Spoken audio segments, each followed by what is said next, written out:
Class 10-এর আমরা আজকে নতুন চ্যাপ্টার শুরু করব। এখানে তাপের খানিকটা অংশ আছে, সেই তাপ থেকে আমরা আজকে পড়ব বা আলোচনা করব। তার আগে যে বিষয়টা বলা, যে এর আগে আমরা প্রবাহী তড়িৎ তার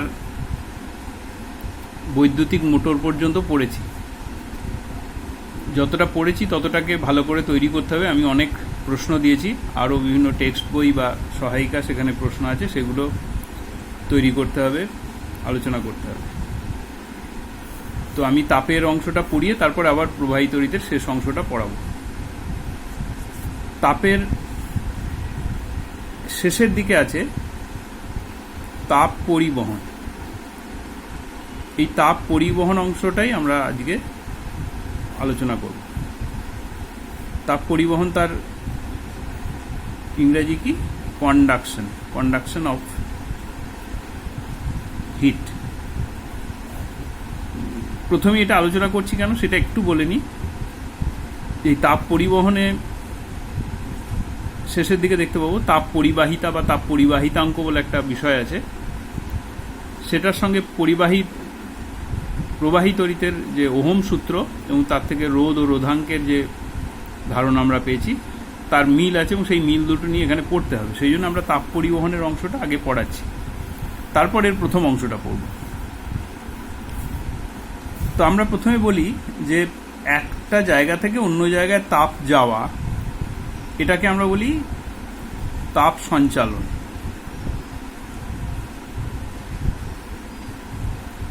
ট্রান্সমিশন অফ হিট। এই তাপ সঞ্চালনের তিনটে পদ্ধতি আছে। একটা হচ্ছে পরিবহন, নেক্সট পরিচলন, আর বিকিরণ। ইংরাজি এটা তো আমরা জানি, লিখলাম আগে, কন্ডাকশন, এটা হলো কনভেকশন, আর এটা হলো রেডিয়েশন। এই তিনটে পদ্ধতির মধ্যে আমাদের ক্লাস 10-এর সিলেবাসে আমরা পড়ব শুধুমাত্র পরিবহন পদ্ধতিটা। সেই জন্য আমি এই পরিবহন নিয়েই এরপরে আলোচনা শুরু করছি। পরিবহন ব্যাপারটা কি না, একটা পদার্থ ধরে নেওয়া যাক, এইরকম একটা পদার্থ, এর এই প্রান্তের উষ্ণতা 70 ডিগ্রি সেন্টিগ্রেড, এই প্রান্তের উষ্ণতা 20 ডিগ্রি সেন্টিগ্রেড। তার মানে এদের এই দুটো প্রান্তের মধ্যে বা দুটো অংশের মধ্যে একটা তাপমাত্রা বা উষ্ণতার পার্থক্য আছে। এইরকম যদি থাকে তাহলে বেশি উষ্ণতা থেকে কম উষ্ণতার দিকে তাপের একটা প্রবাহ হবে বা তাপ সঞ্চালন হবে, সেইটা তাপ পরিবহন হয়। আবার এমন হতে পারে যে একটা পদার্থ সেটা 50 ডিগ্রি সেন্টিগ্রেড উষ্ণতায় আছে, আর তার সঙ্গে আরেকটা পদার্থ ঠেকানো হলো, টাচ করানো হলো, সেটা 20 ডিগ্রি সেন্টিগ্রেড উষ্ণতায় আছে। তাহলে দুটো ভিন্ন ভিন্ন পদার্থ, তাদের মধ্যে উষ্ণতার পার্থক্য আছে, তাহলেও বেশি উষ্ণতা থেকে কম উষ্ণতার দিকে অবশ্যই ঠেকানো হলো, সংস্পর্শে আনা হলো, একটা তাপের সঞ্চালন হবে, এবং সেটা পরিবহন পদ্ধতিতে হবে। তাহলে পরিবহন পদ্ধতির কয়েকটা বৈশিষ্ট্য আছে। প্রথম বৈশিষ্ট্য হচ্ছে যে এখানে 1 নম্বর একটা মাধ্যম চাই, একটা মাধ্যম চাই।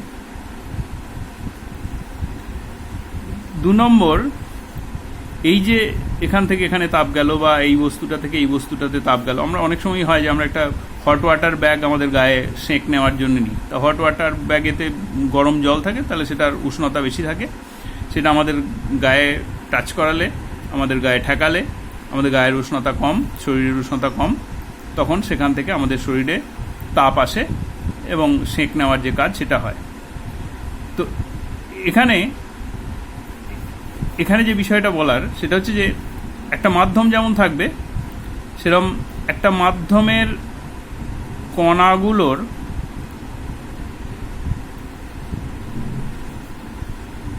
কোনো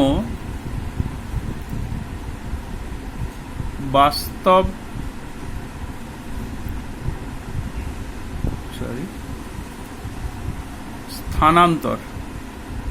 স্থানান্তর ঘটবে না। মানে কণাগুলো এক জায়গা থেকে অন্য জায়গায় তাপ নিয়ে যাবে না। একটা জায়গায় তাপ নিল, কণাটা এখানে গিয়ে হাজির হলো, নিয়ে এখানে তাপটা দিয়ে এলো, এরকম ঘটনা পরিবহনের ক্ষেত্রে ঘটবে না। আর 3 নম্বর যেটা, সেটা হচ্ছে সাধারণত বইতে এইভাবে লেখা আছে, সাধারণত কঠিন পদার্থে পরিবহন হয়। এই সাধারণত কথাটা কেন বলা হলো না, আসলে তরল ও গ্যাসীয় পদার্থেও পরিবহন হতে পারে, কিন্তু আমরা যখনই একটু পরে যখন ব্যাখ্যাটা বুঝবো তখন দেখবো যে তরল বা গ্যাসীয় পদার্থে পরিবহন হয়, কিন্তু সেই পরিমাণটা এতটা কম যে আমরা সেটাকে ইগনোর করি। না হলে কিন্তু থিওরিটিক্যালি কঠিন, তরল, গ্যাসীয় সব পদার্থই হতে পারে। সেই জন্য বইয়েতে সাধারণত কঠিন পদার্থ লেখা আছে, অর্থাৎ আমরা এখানে যখন আলোচনা করব তখন কঠিন পদার্থের মধ্য দিয়ে পরিবহন হয়, শুধুমাত্র এইটা ধরেই আলোচনাটা করব।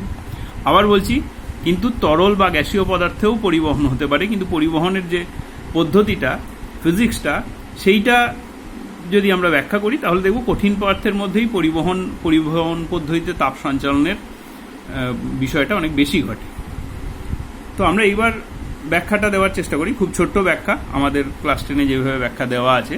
সেটা হচ্ছে যে আমরা জানি একটা কঠিন পদার্থের মধ্যে অণুগুলো খুব ঘন সংবদ্ধ অবস্থায় থাকে, অণু দিয়ে তৈরি সব পদার্থই। সেই অণুগুলো খুব কাছাকাছি থাকে। অণুগুলো খুব কাছাকাছি মানে তাদের আন্তরাণবিক ব্যবধান অনেক কম, আন্তরাণবিক ব্যবধান বা আন্তরাণবিক ফাঁক বলে, আর আন্তরাণবিক আকর্ষণ অনেক বেশি। তার জন্য কি হয়, এই যে অণুগুলো এরা কখনো একে অপরের সাপেক্ষে নড়াচড়া করতে পারে না, যেটা তরল বা গ্যাসের ক্ষেত্রে হয়। তো কঠিনের ক্ষেত্রে নড়াচড়া করতে পারে না, কিন্তু যেটা হয় সেটা হচ্ছে যে ওদের নিজেদের অবস্থানের সাপেক্ষে তারা কাঁপতে পারে, ভাইব্রেট করতে পারে। কাঁপতে পারে মানে এই কাঁপার জন্য যে শক্তি সেটা তাদের আছে।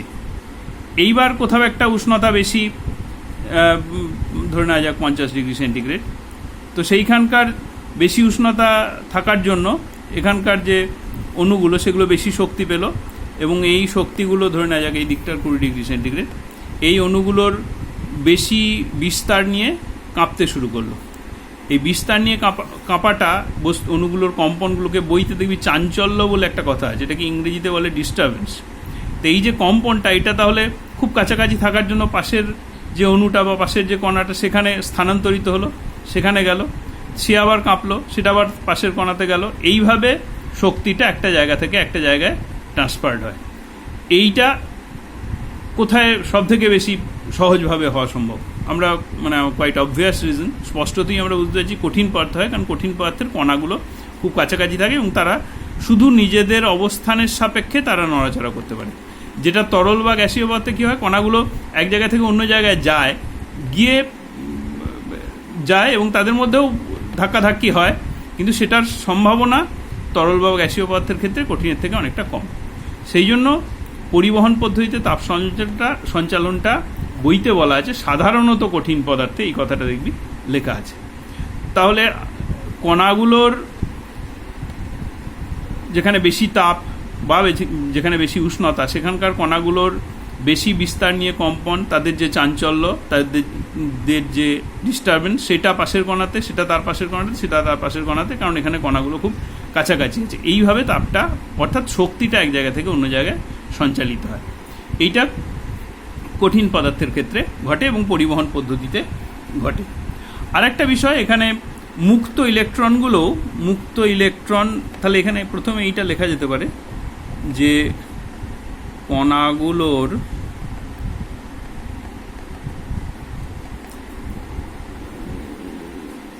স্পন্দন বলে, ভাইব্রেশন, স্পন্দনজনিত শক্তি, সেটা পাশের কণাটা যায় কি করে? সংঘর্ষের মাধ্যমে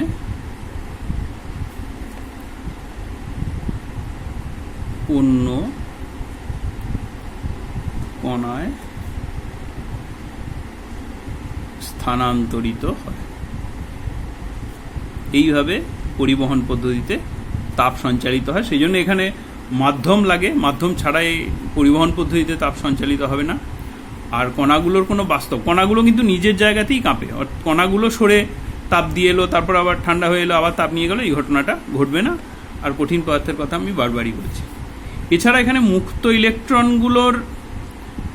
ইলেকট্রনগুলোও এদের ব্যাপন হয়, ব্যাপন আমরা জানি ডিফিউশন বলে, আবার সংঘর্ষ হচ্ছে ধাক্কা, কলিশন, এগুলোও তাপ যে পরিবহন সেই পরিবহনে সাহায্য করে। তো এইটা ছিল মোটামুটিভাবে তাপ পরিবহন, তার বিষয়টা কি এবং কেন তাপ পরিবহনে কিভাবে তাপ সঞ্চালিত হয় এক জায়গা থেকে অন্য জায়গায়, তার একটা আলোচনা। এবারে আমরা যে বিষয়টা বলবো, যে যাদের মধ্যে দিয়ে ভালো তাপ পরিবাহিত হয় তাদেরকে আমরা সুপরিবাহী বলি। তড়িতের ক্ষেত্রে যেমন তড়িৎ সুপরিবাহী ছিল, এখানে তাপের সুপরিবাহী বলা হয়। গুড কন্ডাক্টর অফ হিট কারা? রূপা, তামা ইত্যাদি ধাতুরা বেশিরভাগই হচ্ছে তাপের সুপরিবাহী। আর একটা হচ্ছে কুপরিবাহী মানে খারাপ পরিবহন করে, আবার অন্তরক যারা একেবারেই পরিবহন করে না, ও অন্তরক, ইনসুলেটার। তা আমরা এগুলো জানি যে আমরা অনেক জায়গাতেই ছাঁকা যাতে না লাগে হাতে, সেরকম অনেক ধাতব জিনিসের উপর আমরা কখনো রবারের আস্তরণ দিই, বেতের আস্তরণ দিই। আবার ধর উল, কাঠ, এরকম অনেক পদার্থ আছে, তারা হচ্ছে কুপরিবাহী ও অন্তরক। কুপরিবাহী মানে কম পরিবহন করে, অন্তরক মানে যারা একেবারেই পরিবহন করে না। অবশ্যই এটা কিসের? এটা তাপের সুপরিবাহী বা তাপের কুপরিবাহী, সেই বস্তুগুলোর কথা বলা হচ্ছে। এইবার সব এই যে এখানে যেমন বলা হচ্ছে যে ধর রূপা আর তামা কে ভালো পরিবহন করে? রূপা আর তামা তো একই পরিবহন করে না, তাহলে রূপার পরিবহন ক্ষমতা সেটা তামার থেকে বেশি। তো এই যে বিভিন্ন পদার্থের ধাতুরই বিভিন্ন রকম ধাতু নেওয়া হলো, তাদের যে আলাদা আলাদা তাপ পরিবহন ক্ষমতা, সেইটা বোঝানোর জন্য একটা পরীক্ষা আমাদের বইতে আছে। সেই পরীক্ষাটা একবার আমরা জাস্ট ছোট করে দেখে নিই। বিষয়টা কি?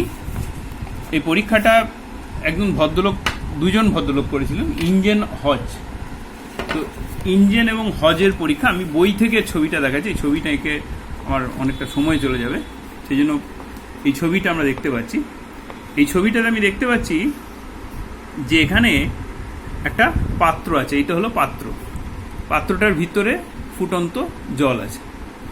আর এই পাত্রের গায়ে ছিদ্র করে করে দেখে যে ABCDEFGH এইরকম এতগুলো ধাতব দণ্ড নেওয়া হয়েছে, কিন্তু ভিন্ন ভিন্ন ধাতব দণ্ড। এটা যে ধর এটা রূপোর হতে পারে, এটা সোনার হতে পারে, এটা লোহা হতে পারে, বিভিন্ন ধাতব দণ্ড নেওয়া হয়েছে। আর প্রত্যেকটা ধাতব দণ্ডের গায়ে সমান করে মোমের প্রলেপ দেওয়া হয়েছে। এবার একটা নির্দিষ্ট দৈর্ঘ্য পর্যন্ত মোমের প্রলেপ দেওয়া হয়েছে। তারপরেই ধাতব দণ্ডগুলোকে এই ফুটন্ত জল আছে এরকম একটা বাক্সের ভিতরে ঢুকিয়ে দেওয়া হয়েছে। আবার আরেকবার বলি, এই প্রত্যেকটা ধাতব দণ্ডের ডাইমেনশন মানে তার দৈর্ঘ্য, প্রস্থচ্ছেদ ইত্যাদি ইত্যাদি সেগুলো একই, এবং প্রত্যেকটা ধাতব দণ্ডের গায়ে সমান করে মোমের প্রলেপ দেওয়া হয়েছে, এবং ধাতব দণ্ডের একটা নির্দিষ্ট সমান দৈর্ঘ্য সেটা এই ফুটন্ত জলের মধ্যে ঢোকানো হয়েছে। তার মানেটা কি? তার মানে এই ধাতব দণ্ডের এই দিকে যে উষ্ণতা সেটা ফুটন্ত জলের উষ্ণতা, আর বাইরের একদম এই প্রান্তের উষ্ণতাটা হচ্ছে পরিবেশের যা উষ্ণতা বা বাইরের যা উষ্ণতা। এই অবস্থায় এটা খানিকক্ষণ রেখে দেওয়ার পর নির্দিষ্ট একটা সময়ের পর দেখা যাবে এই ধাতব দণ্ডের গায়ে যে মোমগুলো রয়েছে সেগুলো বিভিন্ন দেখা যাবে মানে এটা দেখেছিলেন ইঞ্জেন এবং হাউজ, যে এগুলো নির্দিষ্ট দৈর্ঘ্য পর্যন্ত গলেছে প্রত্যেকটাতে, কিন্তু প্রত্যেকটার ক্ষেত্রে আলাদা আলাদা দৈর্ঘ্য পর্যন্ত এই মোমটা গলে গেছে। তো এইটা থেকে আমরা কি বুঝতে পারছি? এটা থেকে আমরা বুঝতে পারছি যে ভিন্ন ভিন্ন ধাতু নেওয়া হয়েছিল, ভিন্ন ভিন্ন ধাতুর গায়ে মোমের সমান প্রলেপ লাগানো হয়েছিল। তাদেরকে যখন ফুটন্ত জলের মধ্যে সবাইকে সমান অংশ ঢুকিয়ে দেওয়া হলো এবং একটা নির্দিষ্ট সময়কে অতিবাহিত করা হলো, তখন দেখা গেল যে ভিন্ন ভিন্ন ধাতুর ক্ষেত্রে ভিন্ন ভিন্ন দৈর্ঘ্যের মোম গলেছে। এটা কি প্রমাণ করে? এটা প্রমাণ করে যে প্রতিটা ধাতুর পরিবহন ক্ষমতা, সেইটা তাপ পরিবহন ক্ষমতা, অবশ্যই তাপ পরিবহন ক্ষমতা ভিন্ন ভিন্ন, তাই তাদের যে গায়ে যে মোমগুলো লেগেছিল সেগুলো ভিন্ন ভিন্ন উষ্ণতা, ভিন্ন ভিন্ন দৈর্ঘ্য পর্যন্ত গলেছে। তো এইটা ছিল ইঞ্জেন হজের পরীক্ষার জন্য, মানে আমি বলছি এক্সামিনেশন, মাধ্যমিক পরীক্ষার জন্য এটা হয়তো সেই অর্থে খুব একটা ইম্পর্টেন্ট নয়, তবু বলতেই পারে যে তাপ পরিবহন ক্ষমতা দেখানোর জন্য কি পরীক্ষা করা হয়েছিল। না হলে এটা শুধু জেনে রাখলে, বুঝে রাখলেই হবে। এরপরে যে অংশটা আমরা আলোচনা করব এইটা হলো সবথেকে গুরুত্বপূর্ণ, সেটা হচ্ছে তাপ পরিবাহিতা। তাপ পরিবাহিতা, এটাকে ইংরেজিতে আমরা বলি হিট কন্ডাক্টিভিটি। Hit conductivity. এই তাপ পরিবাহিতা পড়তে গেলে আমরা প্রথমেই একটা সূত্র পড়ব। এই যে সূত্রটা বলে নিই। এই সূত্রটা হচ্ছে এম্পিরিক্যাল ফর্মুলা। এটা এম্পিরিক্যাল ফর্মুলা, এটা কোনো বিজ্ঞানীর নামটা আমি ভেবে বসি না। এম্পিরিক্যাল ফর্মুলা হচ্ছে সেই ধরনের ফর্মুলাগুলো, যে ফর্মুলাগুলো অঙ্ক কোষে পাওয়া যায়নি, যে ফর্মুলাগুলো কিসের মাধ্যমে পাওয়া গেছে? পরীক্ষা ও পর্যবেক্ষণ করে। অনেক পরীক্ষা, অনেক পর্যবেক্ষণ নেওয়া হয়েছে, তারপরে তার থেকে একটা সিদ্ধান্ত করে ফর্মুলায় আসা গেছে। তো আমরা এই ফর্মুলাটাকে এরকমভাবে দেখাই প্রথমে, যে ধর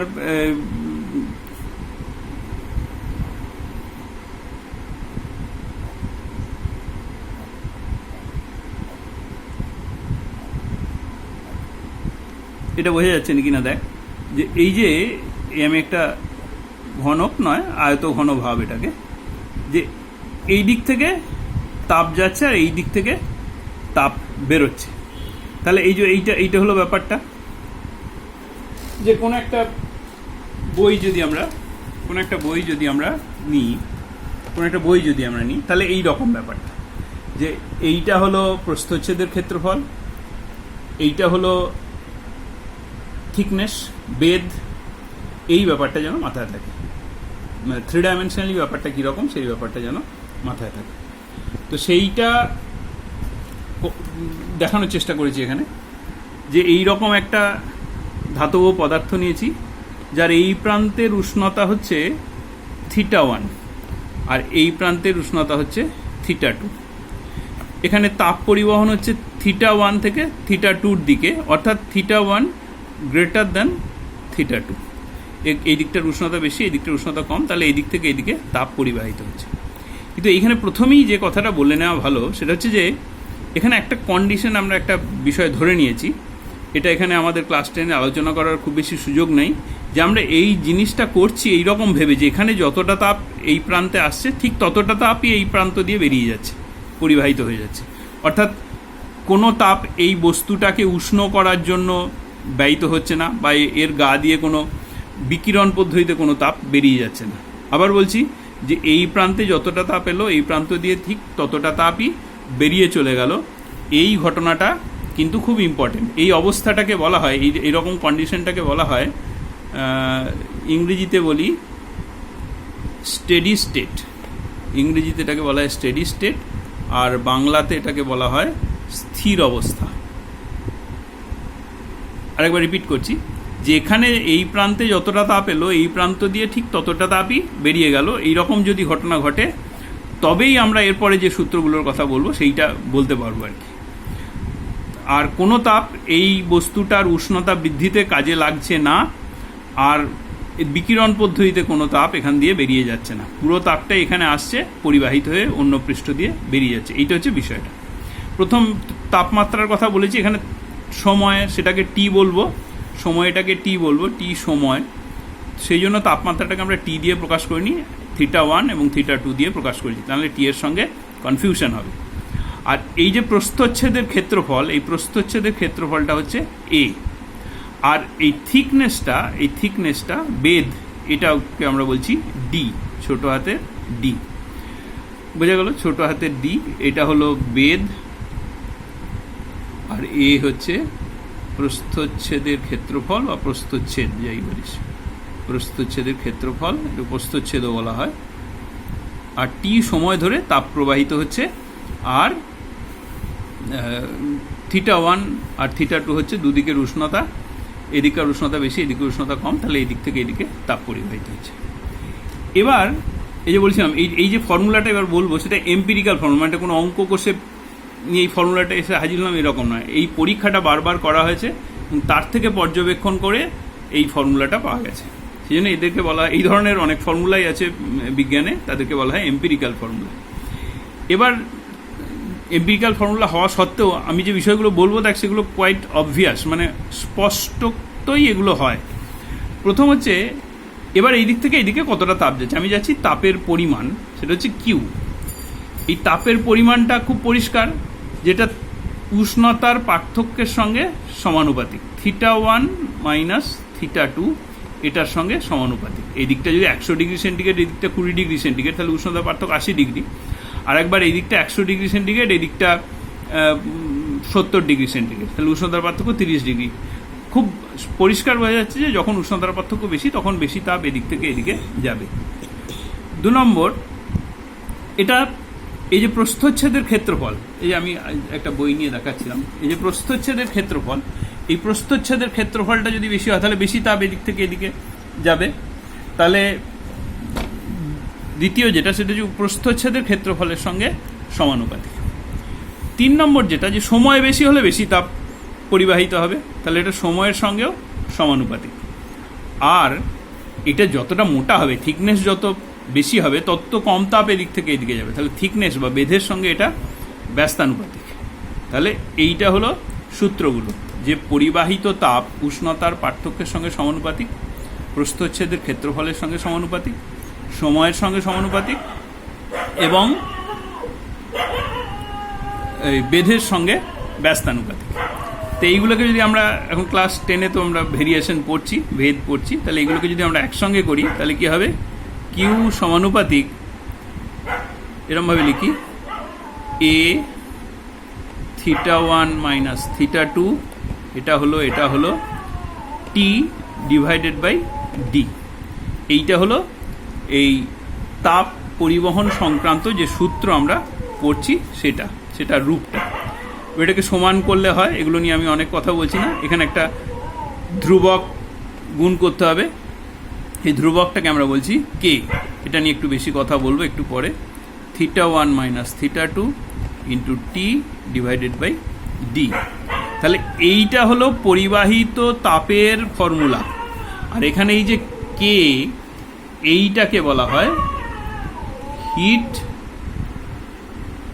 কন্ডাক্টিভিটি বা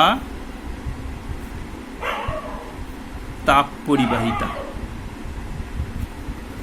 এটাকে না আরেকটা নামও বলে, এটাকে বলে কোএফিসিয়েন্ট অফ হিট কন্ডাকশন, এরকমও বলা যেতে পারে, তাপ পরিবহনের গুণাঙ্ক। এনিওয়ে আমরা এটাকে তাপ পরিবাহিতাঙ্ক বলি, সংক্ষেপে এটাকে আমরা বলি তাপ পরিবাহিতা, এই কথাটা আমরা ব্যবহার করি। তো এইখানে আমরা দেখতে পাচ্ছি যে, আরেকবার বলিনি, এটা হলো পরিবাহিত তাপ, এটা হলো সমানুপাতিক ধ্রুবক, যেটাকে আমরা বলছি তাপ পরিবাহিতা বা তাপ পরিবাহিতাঙ্ক। এ হলো প্রস্থচ্ছেদের ক্ষেত্রফল, θ1 মাইনাস θ2 হচ্ছে উষ্ণতার পার্থক্য, টি হচ্ছে সময়, কত সময় ধরে তাপ পরিবহন হচ্ছে, আর ডি হচ্ছে এর বেধ। এবার আমি এইখান থেকে তাপ পরিবাহিতার সংজ্ঞা নির্ধারণ করব। তার আগে এইরকমভাবে বইতে দেখবি লেখা আছে, এখানে এটা থেকে লেখা আছে q by t. Q by t মানে কি? পরিবাহিত তাপ বাই সময়। তার মানে তাপ পরিবহনের এটা কি? তাহলে তাপ পরিবহনের হার, এটা হলো তাপ পরিবহনের হার, কিউ বাই টি। এটা সমান কি? টিটা এখানে চলে এসছে, তাহলে কি পড়ে এলো? কে এ θ1 মাইনাস θ2 ডিভাইডেড বাই ডি। এটা একটা ফর্মুলা, মনে রাখবি, বইতে এইভাবেই বলা আছে। এবার দেখ কেটাকে আমরা কেটা নিয়ে একটু পড়াশোনা করবো, সেজন্য কেটাকে আমি বাঁ দিকে নিই। তাহলে কে সমান কত? Q d divided by q into d divided by a θ1 minus θ2 into t. K হলো তাপ পরিবাহিতাঙ্ক বা তাপ পরিবাহিতা। এবার কে এর সংজ্ঞা নির্ধারণ করব। এরকম সংজ্ঞা আমরা অনেক এরকমভাবে সংজ্ঞা নির্ধারণ করতে আমরা শিখেছি যে টি সমান 1, θ1 মাইনাস θ2 সমান 1, এ সমান 1 আর ডি সমান 1 যদি হয়, তাহলে কে সমান কি? কিউ। এবার আমার হাতটা লক্ষ্য কর, কোনো একক বেধযুক্ত পরিবাহী এবং একক প্রস্থচ্ছেদের ক্ষেত্রফলযুক্ত পরিবাহী, এখানে পরিবাহী মানে তাপ পরিবাহী, আবার বলছি একক বেধযুক্ত এবং একক প্রস্থচ্ছেদের ক্ষেত্রফলযুক্ত একটা তাপ পরিবাহী, তার দুই প্রান্তের উষ্ণতার পার্থক্য যদি একক হয়, তাহলে একক সময়ে যে পরিমাণ তাপ একদিক থেকে অন্যদিকে পরিবাহিত হবে সেটাই হলো তার তাপ পরিবাহিতা। এখানে এই তাপ পরিবহনটা কিরমভাবে ধরা হয়েছে না, এটা লম্বভাবে পরিবাহিত হবে, এইটা ধরে না। এই যে পরিবহনটা হচ্ছে এটা হবে লম্বভাবে পরিবাহিত হচ্ছে। আবার বলছি, আবার তাকা, আমার হাতের দিকে তাকা। একক বেধ বিশিষ্ট এবং একক প্রস্থচ্ছেদের ক্ষেত্রফল বিশিষ্ট একটা তাপ পরিবাহী, তার দুই প্রান্তের উষ্ণতার পার্থক্য যদি একক হয়, তাহলে একক সময়ে যে পরিমাণ তাপ একদিক থেকে অন্যদিকে লম্বভাবে পরিবাহিত হবে সেই পরিমাণ তাপকে বলা হয় ওর তাপ পরিবাহিতা বা তাপ পরিবাহিতাঙ্ক, যেটাকে আমরা কে দিয়ে প্রকাশ করি। এইটা হলো তাপ পরিবাহিতার সংজ্ঞা। এটা পরীক্ষার জন্য অত্যন্ত গুরুত্বপূর্ণ। এই সংজ্ঞাটা পড়লে সাধারণত 2 নম্বর দেবে, অর্থাৎ এই সংজ্ঞাটা ঠিকঠাক লিখতে পারলে 2 নম্বর পাবে। এরপরে এর এককটা বলি, কে এর একক। এখানে এসআই এককের কথাই বলছি শুধুমাত্র। এসআই একক কি হবে না, এই দিকটার যা একক, কিউ এর একক কি বাংলাতে লিখছি জুল, ডি বেধ তার একক কি মিটার, প্রস্থচ্ছেদের ক্ষেত্রফল কি হবে মিটার স্কোয়ার, এটার কি কেলভিন, এটার কি সময়, এটা হলো সেকেন্ড। এবার দেখ এখানে মিটার কাটলো, এরকমভাবে কাটা যায় না, আমি বোঝানোর জন্য বললাম। আরেকটা জিনিস রয়েছে, দেখ জুল পার সেকেন্ড। এই জুল পার সেকেন্ডটাকে বলা হয় ওয়াট। এটা আমরা ক্লাস 9-এ কার্যক্ষমতা শক্তিতে পড়েছি, বা এখানেও ইলেকট্রিসিটি চ্যাপ্টারেও পড়েছি যে ওয়াট বাই কি বাই মিটার আর কেলভিন। তাহলে এটাকে আমি যদি ইংরেজিতে একবার লিখি তাহলে কিরকম লিখবো, watt metre to the power -1 kelvin to the power -1। এইটা হলো তাপ পরিবাহিতার এসআই একক। আর একটা বিষয় বলে আজকের পরে আর একদিন একটুখানি পড়াতে হবে, যেটার জন্য আমি বলছিলাম যে তড়িৎ পরিবহনের সঙ্গে এর কি সাদৃশ্য, সেই বিষয়টা যে বিষয়টা বলে আমি আজকে শেষ করব সেটা হচ্ছে যে সুপরিবাহী পদার্থের ক্ষেত্রে তাপ পরিবাহিতার মান বেশি। এবার যদি আদর্শ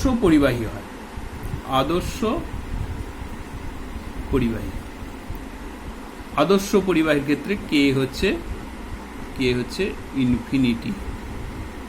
আদর্শ পরিবাহীর ক্ষেত্রে কে হচ্ছে ইনফিনিটি। আর আদর্শ